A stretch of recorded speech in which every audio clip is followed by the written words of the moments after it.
Is the house you call home truly safe? That question had never crossed the minds of residents in Encanto Village, a peaceful suburb in Phoenix, Arizona, until the afternoon of July 12, 2024.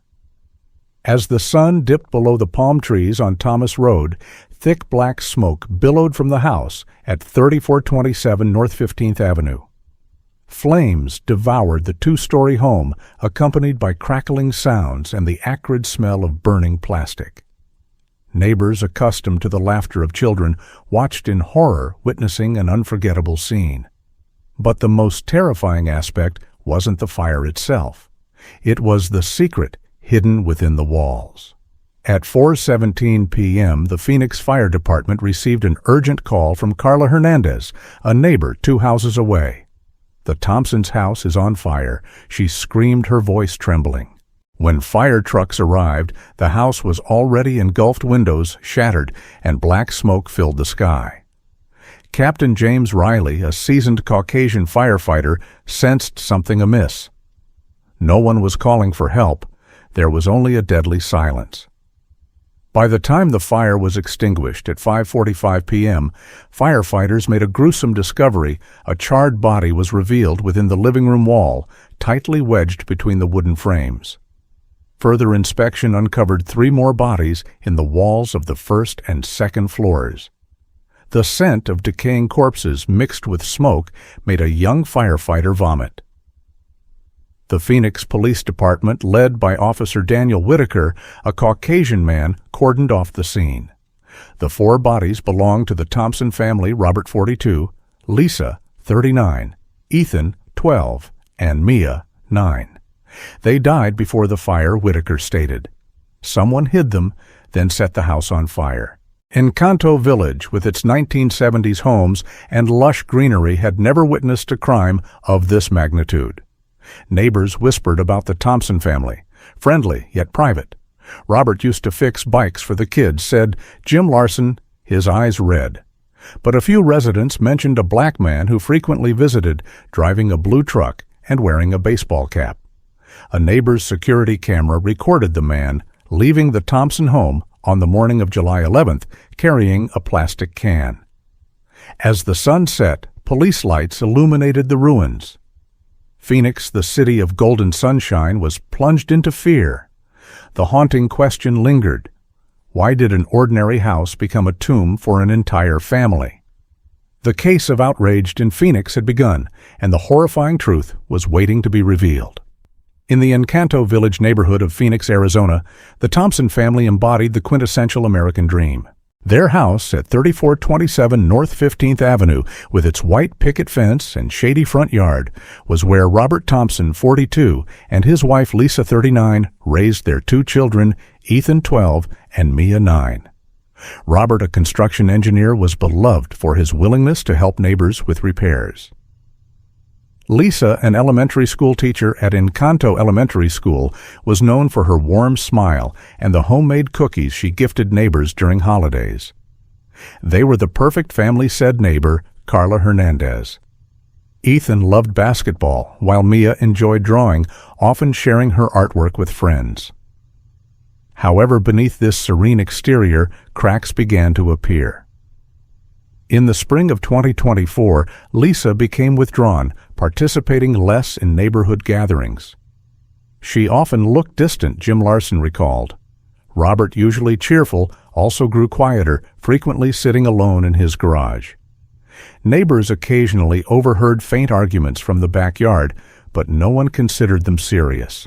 "I thought it was just work stress," Carla remarked. A black man approximately 30 years old began appearing at the Thompson home in April 2024. He drove a blue truck, wore a baseball cap, and introduced himself as Darius Coleman, a business associate of Robert's. He was friendly but reserved, Jim recounted. Always left quickly, as if to avoid attention. This man was actually Darius Wright, 32, a freelance construction worker who had collaborated with Robert on a project. They often met at a coffee shop on Camelback Road, but recently Robert had expressed discomfort when Darius was mentioned. "He wants to borrow money," Robert told Jim, sounding annoyed. In late June, Lisa confided in Carla about her worries regarding the family's finances. Robert said we had to be more careful, Lisa whispered, clutching her phone. Ethan and Mia also showed changes. Ethan played less basketball, often staying in his room.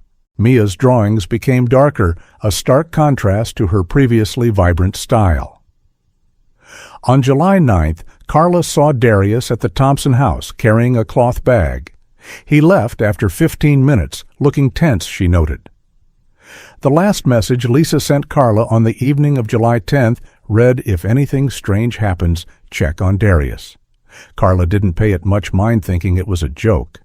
Encanto Village continued to buzz with summer parties, but inside the house at 3427, underlying tensions were quietly steering the Thompson family towards an unimaginable tragedy. On the evening of July 10, 2024, the Encanto Village neighborhood in Phoenix, Arizona, was stifled by the oppressive summer heat. The house at 3427 North 15th Avenue was quiet, the dim light from the dining room chandelier casting faint shadows on the wooden table where the Thompson family ate their last supper. Robert Thompson, 42, sat contemplatively with his wife Lisa, 39, and their two children Ethan, 12, and Mia, 9. The sparse clinking of cutlery mixed with the creaking of the ceiling fan. No one suspected the tragedy that was about to unfold. At 8:15 p.m., the doorbell rang. Robert stood glancing at Lisa with a tense expression. Through the glass pane, the silhouette of Darius Wright, 32. A black man appeared under the porch light. He wore a gray hoodie and a baseball cap, carrying an old cloth bag. "I need to talk," Darius said, his voice sharp. Robert reluctantly opened the door, leading him into the living room. Lisa told Ethan and Mia to go upstairs, but Mia looked back, seeing Darius place the bag down, a metallic clinking sound emanating from it. By 8:30 p.m., the air in the living room grew heavy. Darius sat on the sofa, tapping his fingers, while Robert stood near the window, his voice harsh. "I told you I don't have money for you." Darius sprang up. "You owe me, and I'm going to get it back." Lisa from the stairs screamed, "Get out of my house now." Darius turned his eyes cold. "Shut up, or your whole family will regret it." At 9:02 p.m., the argument escalated. Darius pulled a hammer from his bag, its wooden handle worn, its metal head rusted. Robert lunged, attempting to grab it, but Darius was faster, swinging the hammer forcefully at Robert's temple. A dry crack echoed. Blood spurted, splattering onto the family portrait on the wall. Robert collapsed, blood pooling on the rug. Lisa shrieked, running toward the door, but Darius blocked her, striking her head with the hammer. Lisa felt her hand still reaching toward the stairs, as if to protect her children. At 9:08 p.m., Darius ascended to the second floor, his athletic shoes leaving smeared bloodstains on the wooden stairs. Ethan, hearing the commotion, opened his room door, screaming when he saw Darius. The boy tried to run, but Darius caught him repeatedly, hitting Ethan's head, causing him to collapse beside his beloved basketball. Mia, hiding in the closet, clutched her pillow, holding her breath. But Darius's heavy footsteps stopped before the closet door. He opened it, dragged Mia out, his eyes devoid of mercy. A final blow ended the little girl's lifeblood, soaking the pink rug. At 9:20 p.m., the house fell into a deadly silence, broken only by the steady creak of the ceiling fan. Darius, breathing heavily, stood in the living room, gazing at the four bodies. The metallic scent of blood mingled with the smell of burning wood from the fireplace. He began his macabre concealment. From his bag, he took out a handsaw, cutting into the drywall in the living room. He crammed Robert's body into the hollow space between the wooden studs, securing it with tape. Lisa was hidden in the kitchen wall, Ethan and Mia on the second floor. He wiped blood from the floor with bleach, tossing the dirty rags into his bag. At 11:45 p.m., Darius locked the doors and checked the windows. A neighbor's camera recorded him leaving at 11:52 p.m. carrying a plastic can. He missed one crucial detail, Lisa's wedding ring, which had fallen under the sofa. On the morning of July 11th, at 5:30 a.m., Darius returned, pouring gasoline around the first floor. At 6:15 a.m., he lit a match. The flames erupted quickly, consuming the curtains and rug. He left without looking back as smoke billowed high. The house at 3427, once filled with laughter, had become a tomb. Darius, believing his concealment was perfect, was unaware that the wedding ring and a small gasoline trail would lead police to him. Encanto Village remained peaceful, but darkness had crept into its most familiar home. On the afternoon of July 12, 2024, the Encanto Village neighborhood in Phoenix, Arizona, was gripped by horror following the house fire at 3427 North 15th Avenue. Police led by Officer Daniel Whitaker were sifting through the rubble when an unexpected witness emerged, bringing details that would completely alter the case. Maria Nguyen, 19, an Arizona State University student living 50 meters from the Thompson house, stood trembling before the police tape, clutching her phone. Maria, a shy Vietnamese-American girl, knew the Thompson family from receiving cookies from Lisa. "She was like a mother to me," Maria later said. Her voice choked. On the night of July 10th at 11:50 p.m., Maria was studying late and saw Darius Wright leave the Thompson house through her window. He carried a plastic can, walked hurriedly, and his gray hoodie was stained with dark red under the streetlights. "I thought it was paint," Maria recounted, but my heart pounded. She recognized Darius, who frequently visited the Thompson house from a neighborhood barbecue. Maria hesitated to report it immediately. As a second-generation immigrant student, she feared drawing attention in the predominantly white neighborhood. "I didn't want trouble," she confessed. Moreover, she knew Darius was black, and cases involving race in Phoenix often sparked controversy. But the image of Lisa giving her cookies and Mia's smile haunted Maria. When she heard about the bodies found in the wall on the afternoon of July 12th via KNXV-TV, she decided to speak up. At 6:30 p.m., Maria met Officer Whitaker at a coffee shop on Camelback Road. In a quiet corner of the coffee-scented shop, she told him about Darius, her voice trembling. He left their house that night, looking around as if afraid of being followed. Whitaker asked, "Did you see anything inside the house?" Maria shook her head but added, "I saw a glittering ring fall from his bag on the porch." This ring, later identified as Lisa's wedding ring, found under the sofa cushion, became a crucial clue. Maria's testimony confirmed Darius's presence at the scene right before the incident, shattering the initial hypothesis of an accidental fire. The ring bearing Darius's fingerprints opened a new direction for the investigation. As Maria left the cafe, she looked through the window, fearing she had put herself in harm's way. Encanto Village fell silent, but the words of a young student had ignited hope for finding the truth behind the horrifying tragedy. On the afternoon of July 12, 2024, following Maria Nguyen's testimony, the Phoenix Police Department shifted its investigation into the massacre at 3427 North 15th Avenue, Encanto Village.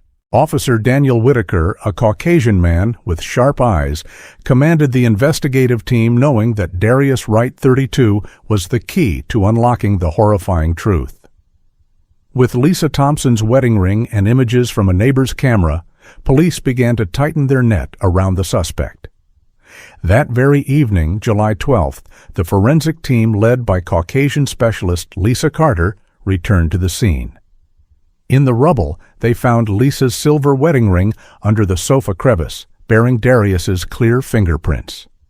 He touched it right before or after he killed her, Carter reported. A small unburnt gasoline trail on the porch matched the type of gasoline in the plastic can Darius carried on the night of July 10th. Fabric fibers from his gray hoodie caught in the wooden frame near Robert's body also carried Darius's DNA. He was careful, but not careful enough, Carter stated. Autopsy results from the Maricopa County Medical Examiner's Office bolstered the murder hypothesis. Robert, Lisa, Ethan, and Mia all died from blunt force trauma to the head before being stuffed into the walls. They had no chance to resist, concluded Caucasian forensic pathologist Michael Hayes. The hammer marks on the skulls matched a hammer later found in a trash bag at Darius's home.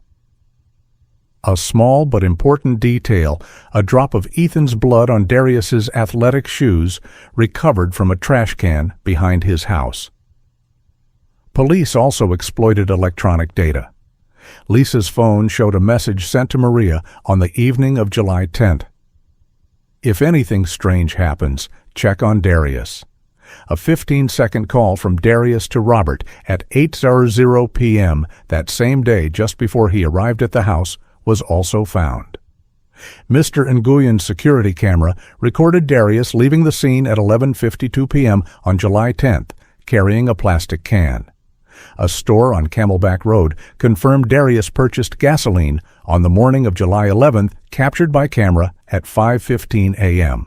On the morning of July 13th, Whitaker and Caucasian detective Karen Walsh, with her calm voice, arrived at Darius's apartment in the Central City area, 3 miles from the scene. Darius, who was washing his blue truck, appeared calm when the police arrived. Whitaker read him his Miranda rights. Darius Wright. You have the right to remain silent. Anything you say can be used against you in court. Darius nodded, but his hand tightened on the wash rag. In the Phoenix Police Department's interrogation room with its gray walls and cold fluorescent lights, Whitaker began. You were at the Thompson house on the night of July 10th, weren't you? Darius shrugged. I stopped by, talked business, then left before 9 p.m. Walsh placed the wedding ring in an evidence bag on the table.